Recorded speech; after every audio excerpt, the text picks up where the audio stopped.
Hello, my name is Lee Grissom. This is my discussion board post for responses to perspectives on Hurricane Katrina.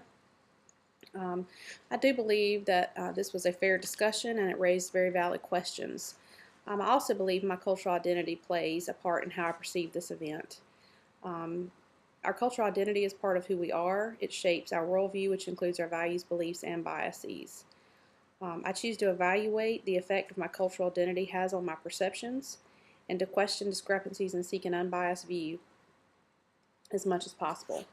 Seeking to be aware of others' cultural identities and respect how that shapes what they perceive, I work to be a culturally diverse counselor who advocates for the best interests of my clients within their cultural context.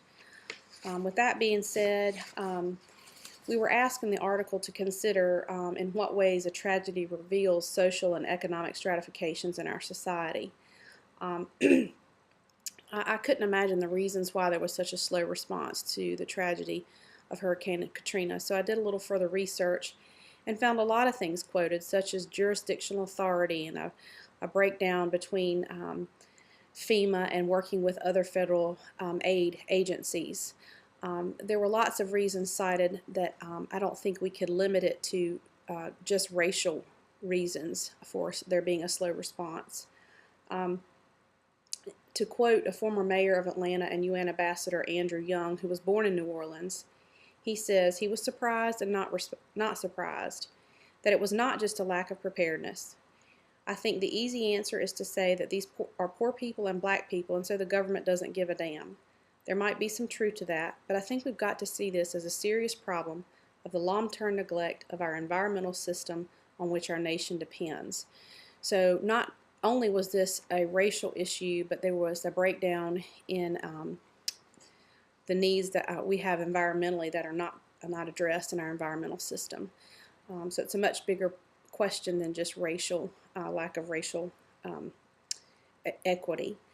We were also asked to consider when clients of color come to us for help, how blaming the victim might operate in our assessments, diagnosis, and treatment of them. I think as counselors we have to have discernment that it's not all the client's fault and it's not all just the response of the system. It's accurate to say that our system fails to provide adequately for populations that are unable to care for themselves, such as in the case of Hurricane Katrina. However, when resources are provided, but they're not taken advantage of for various reasons, such as suspicion of intent or refusal to cooperate with providers due to historical prejudice on both sides, I think we must be prepared to accept personal responsibility on both sides or there'll be no change. In counseling, I believe we must not blame the victim and we must acknowledge legitimate barriers while challenging whether or not they are taking responsibility for their personal actions and choices. We were asked to consider how our unconscious biased perceptions of clients of color influence the clinical process. I think we need to acknowledge that stereotyping is a common phenomenon that we must be alert to as counselors. We expect certain responses and behaviors from our clients based on our perceptions of their particular population. Respect is the most important defense against stereotyping.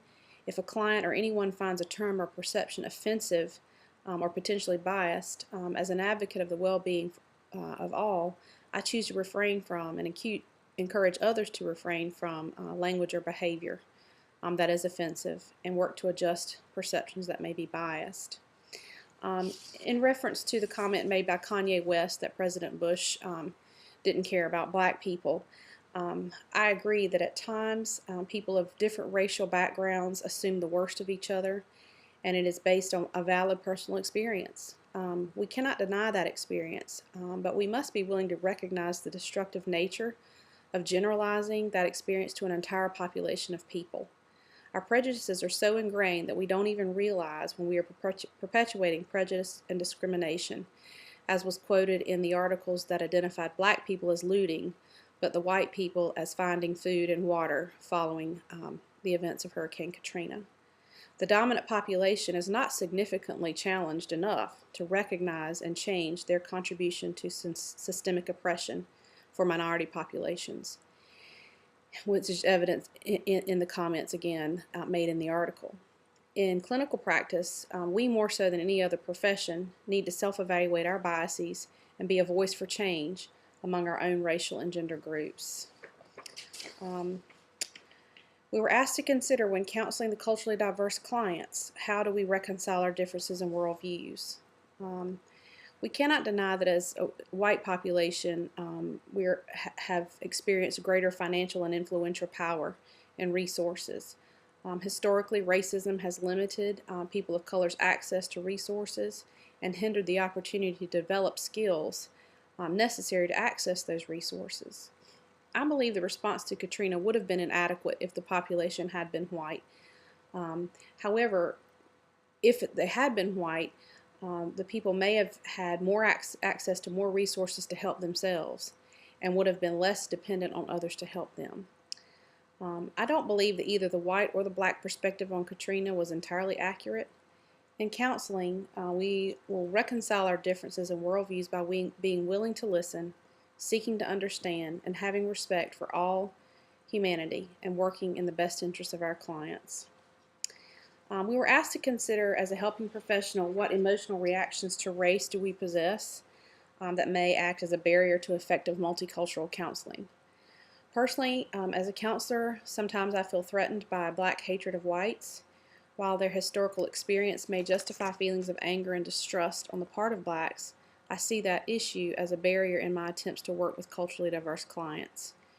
My attempts to show care and concern and to advocate on behalf of my clients is often misinterpreted and seen through a lens of suspicion. I feel the threat of accusations, legal liabilities, professional incompetence, and the desire for vengeance, regardless of my intent and performance. While I'm not able to relate racially on an experiential level, I strive to understand and be considerate of what my clients need and what is best for them. Since working with a different socioeconomic class might lack this element of suspicion, it's easier to discuss than racial differences. I just, as a side note, would like to note that as a female client, I often feel the same distrust and suspicion when working with a male counselor.